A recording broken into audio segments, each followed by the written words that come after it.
नमस्कार, आप देख रहे हैं बीएनडी न्यूज। मैं हूं अभिषेक दुबे।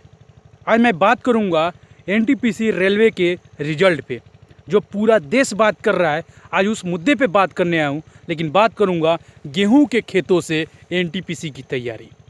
पूरा वीडियो देखिएगा तो समझ में आ जाएगा कि गेहूं के खेतों से एनटीपीसी की तैयारी के मुद्दे क्या है। चलिए शुरू करता हूं एनटीपीसी रेलवे के रिजल्ट पे। एनटीपीसी रिजल्ट का जो मामला था वो 7 लाख रिजल्ट देने थे और दिया है एनटीपीसी 2 लाख। एक बच्चे का 4 में रिजल्ट है, वो 4 जोड़ रहे हैं, एक नहीं जोड़ रहे हैं। उनको जोड़ना चाहिए एक बच्चा, तो जोड़ रहे हैं 4 बच्चा और दिया है उन्होंने 2 लाख।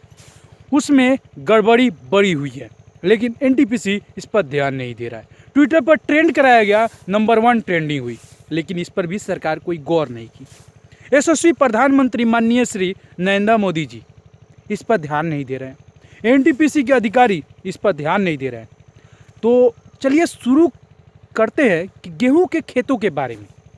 जब गेहूं के खेतों की उपजाई की जाती है और गेहूं के फसलें जब घर तक पहुंचते हैं गेहूं, तो किस प्रकार किया जाता है, और एनटीपीसी की जब तैयारी या किसी भी एग्जाम की तैयारी की जाती है तो किस प्रकार से तैयारी की जाती है।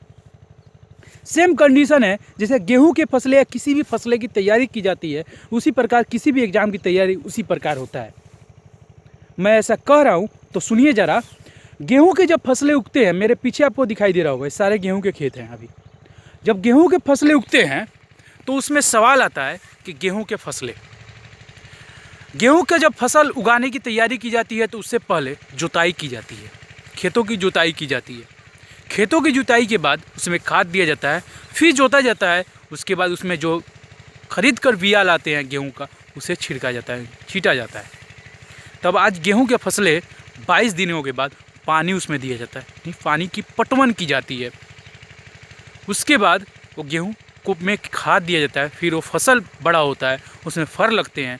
उसके बाद उसे काटा जाता है, उसके बाद दावा जाता है, तब वो गेहूं घर पहुंचता है। जो मेरे किसान बंधु होंगे, जो मेरे किसान भाई होंगे, या जो तैयारी कर रहे होंगे, उनको पता होगा गेहूं के खेतों के बारे में, जो जानते होंगे गेहूं के खेतों के बारे में, इसी प्रकार तैयारी की जाती है गेहूं के। उसी प्रकार एनटीपीसी या किसी भी एग्ज़ाम की तैयारी इसी प्रकार की जाती है। बच्चे जब 10th और 11th 12 करने के बाद जब शहर से बाहर दूसरे शहर जाते हैं, तो सबसे पहले जनरल कॉम्पिटिशन के दिमाग में आती है तैयारी करने का, तो सबसे पहले टीचर के पास जाते हैं। टीचरों से कंसल्ट करते हैं कैसे तैयारी की जाएगी, किस कोचिंग में जाया जाएगा, या किसी सीनियर से बात करते हैं बच्चे, तब वो कोचिंग ज्वाइन करते हैं। 2 साल 1 साल तैयारी करते हैं, फॉर्म आती है, फॉर्म फिलअप करते हैं। फॉर्म फिलअप करने के बाद एग्ज़ाम देते हैं। एग्ज़ाम कब होगा इसका गारंटी नहीं होता, लेकिन एग्ज़ाम देते हैं। अगर रिजल्ट आती है तो उसमें गड़बड़ी हो जाए तो बच्चे कहाँ जाएंगे, जो 2 साल तैयारी किए, 1 साल अपने एग्ज़ाम में बर्बाद किए। उसके बाद अब क्या होगा, सवाल ये है। तो उसी प्रकार है, अगर गेहूं के खेतों में ऐसे ही फसल की जाती, उसली धांधली की जाती, गलत किया जाता, तो क्या गेहूं आपके घर पहुंचता है, कोई भी फसल आपके घर पहुंचता? मेरे हिसाब से नहीं। तो उसी प्रकार बच्चे के साथ अगर सरकार खिलवाड़ कर रही है, वहाँ पर बैठे अधिकारी खिलवाड़ कर रहे हैं, तो क्या बच्चे इसी प्रकार ऐसी स्थिति में रहेंगे? सवाल ये भी है कि बच्चे इसी स्थिति में रहें। यशस्वी प्रधानमंत्री माननीय श्री नरेंद्र मोदी जी, आप देश में बैठे हैं, आप कर रहे हैं कि विकास करो, रोजगार करो। रोजगार बच्चे करने जाएंगे, लेकिन क्या सरकारी जॉब नहीं होगी उनकी, या किसी भी एग्जाम का फॉर्म आता है, क्या फॉर्म नहीं भरें, छोड़ दें, रोजगार में घुस जाएं। जो अधिकारी बैठे हैं वो कह रहे हैं कि 7 लाख रिजल्ट दे रहे हैं, एनटीपीसी का दिया है 2 लाख रिजल्ट। अब बताइए कि सवाल ये है कि आप 2 लाख दे रहे हैं और कह रहे हैं 7 लाख दिया। कैसे दिया आपने 7 लाख? तो सवाल तो ये है ना कि अगर गेहूं के फसलों में आपने गलत किया करते किसान, तो उनके घर गेहूं नहीं पहुंचता। तो उसी प्रकार अगर बच्चे तैयारी कर रहे हैं तो उनको रिजल्ट तो मिलना चाहिए, तो अधिकारी गलत कर रहे हैं, तो बच्चे घर कैसे जाएंगे? तो देश के प्रधानमंत्री, यशस्वी प्रधानमंत्री माननीय श्री नरेंद्र मोदी जी, अगर इसी प्रकार चलता रहा तो बच्चे एक दिन सुसाइड करने पर तोड़ रहेंगे और सुसाइड करना शुरू कर देंगे। तो गेहूं के फसलों से लेकर बच्चे के जनरल कॉम्पिटिशन की तैयारी बताया आपको। अब समझ में तो आ गया होगा कि अगर गेहूं के फसल में गलत किया जाता तो आपके घर गेहूं नहीं पहुंचेगा किसान के घर।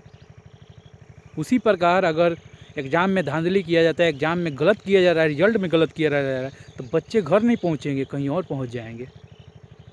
सरकार से गुजारिश है कि इस पर गौर कीजिए आप, नहीं तो एनटीपीसी नहीं और भी एग्ज़ाम में धांधली इसी प्रकार की जाएगी और हो रही है।